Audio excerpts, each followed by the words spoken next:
வணக்கம் மின்பெரி யூடியூப் நண்பர்களே, நம்ம சேனலை சப்ஸ்கிரைப் பண்ணாத நண்பர்கள் சப்ஸ்கிரைப் பண்ணிக்கங்க. கூடவே பெல் ஐக்கனை கிளிக் பண்ணி வச்சுக்கோங்க. அப்போ தான் நம்ம போடக்கூடிய வீடியோ உடனுக்குன்னு உங்களுக்கு வந்து சேரும். நீங்கள் இன்னும் நம்ம டெலிகிராம் சேனலில் ஜாயின் பண்ணல அப்படின்னா மஸ்ட்டாக ஜாயின் பண்ணிக்கங்க. டிஸ்கிரிப்ஷன்லையும் ஃபஸ்ட்டு கமெண்ட்லையும் பின் பண்ணி வைக்கிறோம். வாங்க இன்றைக்கி வீடியோக்குள்ளே போகலாம். T20 வேர்ல்டு கப்போட செமிஃபைனல், ஃபஸ்ட்டு செமிஃபைனல். ஸோ ரொம்ப ஆச்சரியமான விதமாக ஆப்கானிஸ்தான் உள்ளே வந்திருக்காங்க. இது ஆஸ்திரேலியா நம்ம கூட ஏற்பட்ட தோல்வி. ஸோ அது வந்து ஆப்கானுக்கான வாய்ப்பை கொடுத்துச்சு. இருந்தால் கூட ஆப்கான் முழுமையாக ஈஸியாக உள்ளே வர முடியுமா அப்படின்னு பார்த்தோம். நம்ம வின்னிங் ப்ரிடிக்ஷன் கொடுத்துருந்ததும் ஆப்கான் பக்கம் தான் கொடுத்துருந்தோம். ஸோ அதுக்கான காரணம் நம்ம ஒரு கால்குலேட் பண்ணுறோம். ஸோ அந்த கால்குலேஷன் படி ஆப்கான் தான் வின் பண்ணுற மாதிரி வந்துச்சு 100%. பட் பயங்கர ஜாக்பாட் மேட்சாக இருந்துச்சு. ஏன்னா ஃபஸ்ட்டு இன்னிங்ஸு 115 அப்படிங்கிற ஸ்கோர். ஸோ அதுக்காக வின் பண்ண முடியுமா அப்படின்னா கண்டிப்பாக ஆப்கான் தான் வந்துச்சு. பட் நமக்கே ஒரு இடத்துல ஸ்ட்ரகிள் ஆச்சு. 115 அவங்க வேகமாக, அதாவது பங்களாதேஷ் குவாலிஃபைடு ஆக முடியாது அப்படிங்கிறது ஓகே. பட் ஒரு வின்னிங் அப்படிங்கிறது மட்டும் எடுத்துருவாங்களோ அப்படிங்கிறது ஸோ ஒரு நேச்சுரல் மனுஷனோட மைண்டு. பட் கால்குலேட்ஸ் அப்படிங்கிறது ஆப்கான் பக்கம் தான் இருந்துச்சு. அதே போல் ஆப்கானிஸ்தான் ஜெயிச்சிட்டாங்க. சின்ன சின்ன ட்ராமாக்கள் எல்லாருமே நடந்திருந்தது. ஸோ அது தேவையில்லாத விஷயந்தான். மேட்சை கொஞ்சம் டிலே பண்ணலாம் ரைனுக்கு. ஸோ இதெல்லாம் வந்து ஒரு ஸ்போர்ட்ஸ்மேன்ஷிப்புக்கு அழகில்லை. பட் அதை வீரர்களை குறை சொல்லி மாதிரி எனக்கு தெரியல. மேனேஜ்மெண்ட் சைடு இருந்து செய்த தவறுகள் அப்படின்னு சொல்லி எடுக்கலாம். ஆப்கானிஸ்தான் மேனேஜ்மெண்ட் இந்த சின்ன சீப்பான வேலைகளை செஞ்சுருக்கக்கூடாது. வெற்றியோ தோல்வியோ நியாயமாக நடந்துக்கிட்டால் நல்லதாக இருக்கும். ஓகே, பரவாயில்ல. எப்படியும் ஒரு சிறிய டீம் முதல் முறையாக செமிஃபைனலுக்குள்ளே வர்றது மிகப்பெரிய ஒரு விஷயம். அதை செஞ்சுருக்காங்க. ப்ளஸ் இவங்க ஃபைனலுக்குள்ளே வந்தால் இன்னுமே நல்லா தான் இருக்கும். பட் சவுத் ஆப்ரிக்கா அவ்வளோ எளிதாக எடை போட்டுற முடியாது. பட் அதே நேரத்தில் சவுத் ஆப்ரிக்காவுக்கு நாக் அவுட் மேட்ச் அப்படின்னாலே ஒரு விஷயம் மாறும். ஸோ அதையும் யோசிக்க வேண்டியதாக இருக்குது.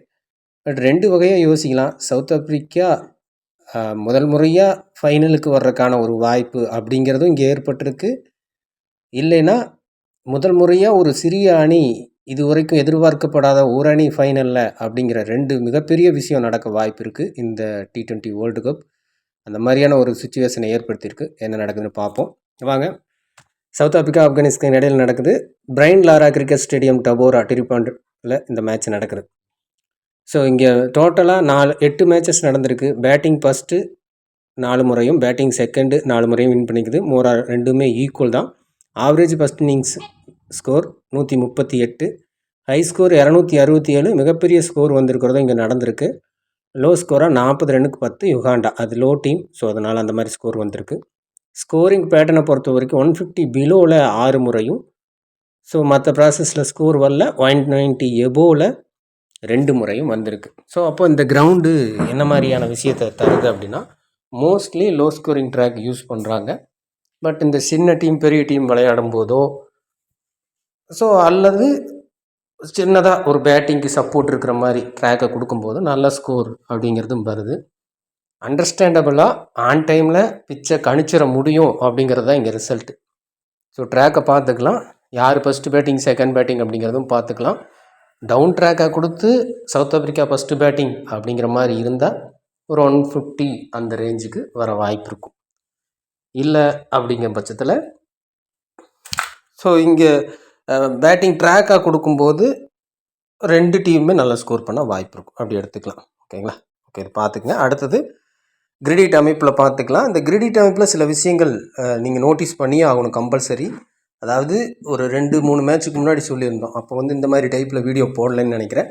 குறிப்பிட்ட ஏதாவது ஒரு கிரிடிட்டில் பிளேயர்ஸே வராமல் போகிறது அப்படிங்கிறது கண்டினியூஸாக நடந்துகிட்டு இருந்துச்சு. ஸோ அதை மென்ஷன் பண்ணியிருந்தோம். ஸோ அது அப்புறமும் ஒரு 2-3 மேட்ச்சுக்கு நடக்காமல் இருந்துச்சு. ஓகே, இப்போ திரும்பவும் லாஸ்ட் மேட்ச் பார்த்திங்கன்னா அந்த விஷயம் நடந்திருக்கு. ஒரு விஷயம் இதில் நடந்துச்சு அப்படின்னா கொஞ்சம் சின்னதாக தொடர ஆரம்பிக்கும். அதை பேஸ் பண்ணி நம்ம பிரிச்சுருக்கோம். ஏன்னா மேட்ச் முடிஞ்சதுக்கப்புறம் எடுத்துருக்குறோம். பர்சன்டேஜ் படியும் சொல்லியிருக்கோம். பர்சன்டேஜ் படி ஆன் டைமில் மாற்றங்கள் இருக்கும், பிளேயர்ஸ் சேஞ்ச் ஆகும். பட் கிரெடிட்டு மாறுறதுக்கான வாய்ப்பு இல்லை. ஸோ அதனால் இதை எடுத்துக்கலாம். ஸோ அதுபடி தான் இப்போ எடுத்திருக்கோம். லாஸ்ட் மேட்சோட கால்குலேஷனை வச்சு எவ்வளோ வரலாம் அப்படிங்கிற மாதிரி ப்ரிடிக்ட் பண்ணி எடுத்திருக்கோம். ஸோ அதை வச்சு எடுத்துக்கலாம். இதில் ஏதாவது தவறாக இருக்குமா அப்படின்னு கேட்டால் ஏதாவது ஒரு இடம் மட்டும் மாறலாம். ஸோ அது இயற்கை. அக்யூரேட்டாக ப்ரெடிக்ட் பண்ண முடியாது. ஒருவேளை அந்த ஒரு இடம் உங்களுக்கு எதுன்னு கண்டுபிடிக்க முடிஞ்சதுன்னா உங்களுக்கான வாய்ப்பு அதிகப்படலாம். ஓகேங்களா? ஓகே, 9 கிரெடிட்டை பொறுத்த வரைக்கும் மொத்தமாக 4 பிளேயர் இருக்காங்க. ஸோ 2 இல்லைன்னா 3 பிளேயர் அப்படிங்கிறது வரணும். மேக்ஸிமம் 2 அப்படின்னு எடுப்போம். இந்த இடத்துல ஒரு டீம் அட்வான்டேஜ் எடுக்குமா அப்படிங்கிறத யோசிக்கணும். நாக் அவுட் சுச்சுவேஷன் மேட்சஸ் எல்லாமே டஃப்பாக தான் இருக்கும். பட் இது வரைக்கும் டஃப்பாகவே ஜெயிச்சுட்டு வந்த 2 அணி இங்கே மோதுறாங்க. இது முக்கியமான பாயிண்ட்டு. இது நாக் அவுட் சுச்சுவேஷன் மேட்சஸ் டஃப்பாக இருந்தாலும் இது வரைக்கும் டஃபஸ்ட்டான மேட்சஸை மட்டுமே சந்தித்து வந்திருக்கிறது 2 டீம். சவுத் ஆப்பிரிக்காவும் என்னதான் எல்லா மேட்சும் ஜெயிச்சிருந்தா கூட ஒவ்வொரு மேட்சையும் கிட்ட போய் சின்ன அணிகள் கூட தோக்குற மாதிரி போய் ஜெயிப்போமா அப்படிங்கிற சந்தேகத்துக்கு ஏற்பட்டு ஜெயிச்சுட்டு வந்திருக்கிற அணியா இந்த சீசனில் இருந்துச்சு. ஸோ அப்படி இருக்கும்போது இந்த மேட்ச் ஒரு வாய்ப்பு இந்த டைப்லேயும் யோசிச்சுக்கங்க. எப்பவும் போல் வழக்கமாக டஃப்பாக இருக்கும் அப்படிங்கிற மாதிரியும் போட்டுக்கலாம். இல்லை அப்படின்னா ஏதாவது ஒரு அணி ஒன் சைடாக வீழ்வதற்கான வாய்ப்பும் இருக்கிறதா என்னோட கணிப்பு. ஓகேங்களா? இது என்னோடய பர்சனல் கருத்து மட்டுமே. ஓகே, எப்படி போகுதுன்னு பார்த்துக்கலாம். ஓகே, இப்போ நான் அப்படி பார்க்கும்போது ஸோ அந்த இடத்துல தான் அந்த 2 or 3 அப்படிங்கிறது கொடுத்துக்கிறோம். டஃப்பாக இருந்தால் ஒரு 3 பிளேயர் வரைக்கும் உள்ளே வர வாய்ப்பு இருக்கும். ஒருவேளை ஒன் சைடு மேட்சஸாக இருந்தால் 2 பிளேயரோட நிற்கத்தான் வாய்ப்பு அதிகம். ஸோ அந்த 2 பேரும் ஒரே அணியை சேர்ந்த வீரர்களாக கூட இருக்கலாம். அடுத்தது 8.5 கிரெடிட்டை பொறுத்த வரைக்கும் மொத்தமாக ஒரு 4 பிளேயர் இருக்காங்க. இங்கே 2 பிளேயருக்கான வாய்ப்பு தான் அதிகம். ஸோ இது லாஸ்ட்டு மேட்சோட தியரியை வச்சு தான் நம்ம எடுத்திருக்கோம். அதுக்கு முன்னாடி மேட்சஸ் எல்லாமே லாஸ்ட்டு மேட்சும் 4 பிளேயர்ஸ் இருந்தாங்க. ஸோ அந்த இடத்துல 3 பிளேயர் உள்ளே வந்திருந்தாங்க. அப்போது இங்கே இப்போ ஆவரேஜாக வரதான் வாய்ப்புகள் அதிகம். அடுத்தது 8 கிரெடிட்டை பொறுத்த பிளேயர்ஸ் நேமெல்லாம் நான் மென்ஷன் பண்ணல, ரைட் பண்ணியிருக்கோம். அதை பார்த்து செக் பண்ணிக்கங்க. நீங்களும் இது மாதிரி நோட் பண்ணி வச்சு மேக் பண்ணிங்கன்னா கரெக்டாக இருக்கும். அடுத்து 8 கிரெடிட்டை பொறுத்த வரைக்கும் 4 பிளேயர் இருக்காங்க. இங்கேயும் நம்ம 2 தான் மென்ஷன் பண்ணியிருக்கோம். இங்கே அல்லது 8 கிரெடிட்டில் கம்மியாக வரும்போது இங்கே ஒரு பிளேயர் எச்சா வரலாமா அப்படி யோசிச்சிங்கன்னா ஒரு பிளேயர் எச்சா எடுத்துக்கலாம். பட் லாஸ்ட் மேட்ச் 3 பிளேயரில் இருந்து 2 பிளேயர்ஸ் அப்படின்னு வந்திருந்தாங்க. பட் நிறைய மேட்சஸ் ஹை கிரெடிட் பிளேயர்ஸ் அப்படியே உள்ள வர விஷயம் அப்படிங்கிறதும் நடக்குது. ஸோ அந்த இடத்துல நீங்கள் 3 பிளேயர் அப்படிங்கிறத எடுத்துகிட்டு போய்க்கலாம். ஓகே, அடுத்தது 7.5 கிரெடிட்டை பொறுத்த வரைக்கும் 3 பிளேயர் இருக்காங்க. இங்கே மேக்ஸிமம் சான்சஸ் இந்த 3 பிளேயரும் வாய்ப்புள்ள பிளேயர் மாதிரி தான் தெரியுவாங்க. மாக்ரோ ஜென்சன், சம்சி, குல்தீபன் நைப் அப்படின்னு. பட் இங்கேருந்து ஒரு பிளேயர் தான் என்னுடைய கால்குலேஷனில் வாய்ப்பு இருக்குது. நீங்கள் இல்லை லெவல்ஸில் சேஞ்ச் இருக்கான்னு பார்க்கணும். இது எந்த சேஞ்சஸும் இல்லாமல் 2 அணிகள் அப்படியே விளையாடும் போது தான். ஓகேங்களா? இந்த 3 பிளேயருமே நல்லா பர்ஃபார்மன்ஸ் கொடுத்துட்ருக்க பிளேயர். ஸோ ஜென்சனு கூட விட்டுறலாம். சம்சியும் நைப்பும் நல்லா பர்ஃபார்மன்ஸ் கொடுத்துட்ருக்கக்கூடிய இடத்துல. பட் என்னோடய கணிப்பில் ஒரு பிளேயர். ஏன் அப்படின்னா 7.5 லாஸ்ட் மேட்ச் 5 பிளேயர் 6 பிளேயர் இருந்தாங்க, 4 பிளேயர் உள்ளே ஆயிருக்கிறாங்க. ஸோ கன்ஃபார்ம் கம்மியாகணும் அப்படிங்கிறது இது என்னோடய ப்ரெடிக்ஷன் மட்டுமே. நீங்கள் தேவைப்படுதுன்னா இன்னொரு பிளேயரை எடுத்துக்கங்க. அடுத்தது 7 கிரெடிட்டை பொறுத்த வரைக்கும் 1 or 2 பிளேயர்ஸ் வர வாய்ப்பு இருக்கும். காரணம் என்ன, இவங்க பெருசாக பர்ஃபார்மன்ஸ் பண்ணாத பிளேயர்ஸ் எல்லாருமே இங்கே இருக்காங்க. பட் லாஸ்ட்டு மேட்ச் சுத்தமாக 3 பிளேயர் இந்த இடத்துல வரலை. ஸோ அதனால் ஒரு பிளேயர் மஸ்ட்டு, 2 பிளேயர் வந்தாலும் ஆச்சரியப்படுறதுக்கு இல்லை. ஸோ அது 7.5 கிரெடிட்டுக்கு இருக்கிறதுக்கு ஒரு பிளேயருக்கு ஆப்போனண்ட்டாக ஒரு வேளை குல்தீப் நைப்புக்கு பொதுவாக ஒமர் ஜாய் அப்படி கூட நீங்கள் ட்ரை பண்ணி பார்க்கலாம். ஓகே, சரி, 2 பேருமே பிக்கிங் வைஸாக ஓகே தான். அடுத்தது 6.5 கிரெடிட்டை பொறுத்த வரைக்கும் ஓகே, அதிலிருந்து ஒரு பிளேயர் அல்லது 2 பிளேயர் அப்படிங்கிற மாதிரி எடுத்துக்கோங்க.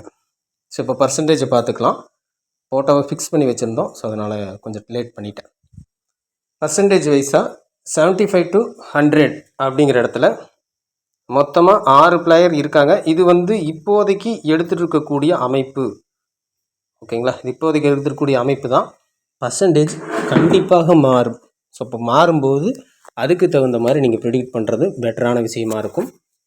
ரபடா நான் எடுக்கும்போது 74-65 அப்படி தான் இருந்தார். ஸோ இருந்தாலும் கணக்கில் எடுத்திருக்கோம். இது கொஞ்சம் கவனமாக பார்த்துக்குங்க.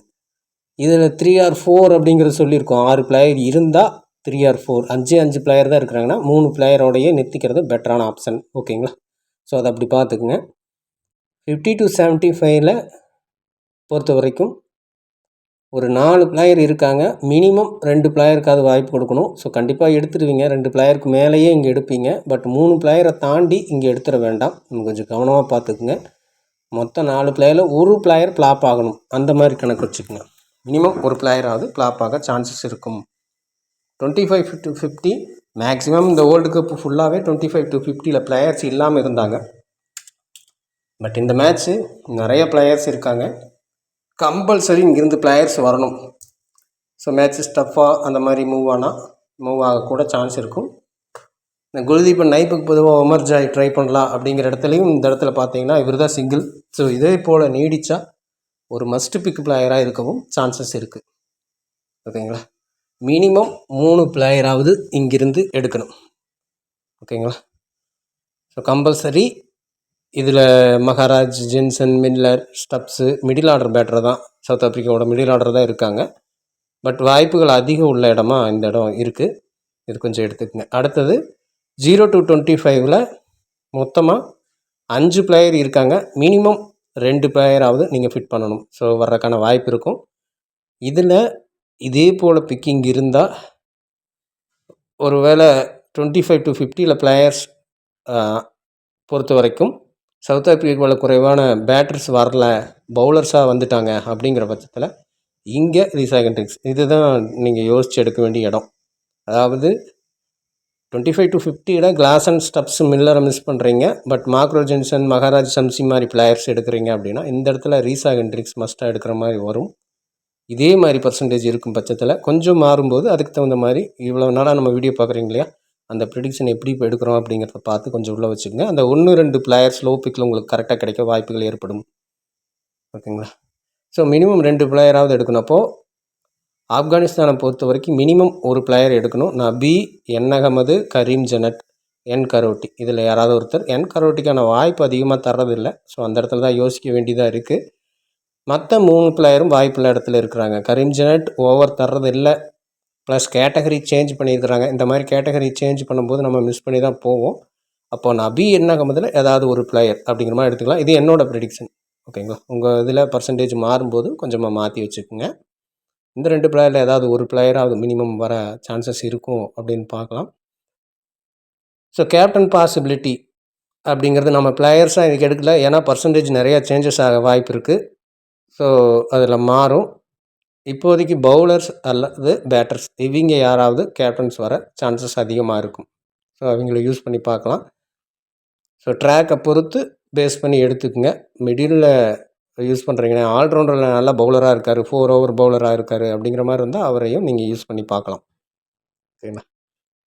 ஸோ பர்சன்டேஜ் சேஞ்ச் ஆச்சுன்னா இந்த சின்ன விஷயங்கள் சேஞ்சஸ் ஆக அதிகப்படியான சான்சஸ் இருக்குது. ஓகே, இப்போது டிஃபால்ட்டாக ஒரு சில பிளேயர்ஸை உள்ளே வச்சு டீமை மேக் பண்ணுறது பெட்டரான ஆப்ஷனாக இருக்கும். அப்படியே கிரெடிட்டில் மிஸ் பண்ண விஷயம் இப்போ நம்ம இந்த இடத்துல சொல்லலாம். டிஃபால்ட்டாக ஒரு 6-7 பிளேயர் வச்சு டீமை மேக் பண்ணுறது பெட்டரான ரிசல்ட்டை தர வாய்ப்பு இருக்கும். அந்த மாதிரி ட்ரை பண்ணி பாருங்கள் இனி வர மேட்சஸ் எல்லாமே. முக்கியமான விஷயம், இது வரைக்கும் கேப்டன்சி ஆப்ஷனில் வராத பிளேயர்ஸ் இந்த மாதிரி முக்கியமான நாக் அவுட் சுச்சுவேஷன் மேட்சஸில் வர வாய்ப்பு இருக்கும். அந்த ஒரு ஸ்ட்ராட்டஜியும் யூஸ் பண்ணி பாருங்கள். லிஸ்ட் எடுத்துக்கங்க. இது வரைக்கும் கேப்டன் வந்த பிளேயர்ஸ் அப்படிங்கிறவங்கள கேப்டன் வருவது ரொம்ப குறைவாக நடக்கக்கூடிய விஷயம் நாக் அவுட் சுச்சுவேஷன் மாதிரியான மேட்சஸில். ஓகே ஃப்ரெண்ட்ஸ், மீண்டும் 2வது செமிஃபைனலோட வீடியோ போடுறோம். தொடர்ந்து ஆதரவு தருங்கள். நன்றி, வணக்கம்.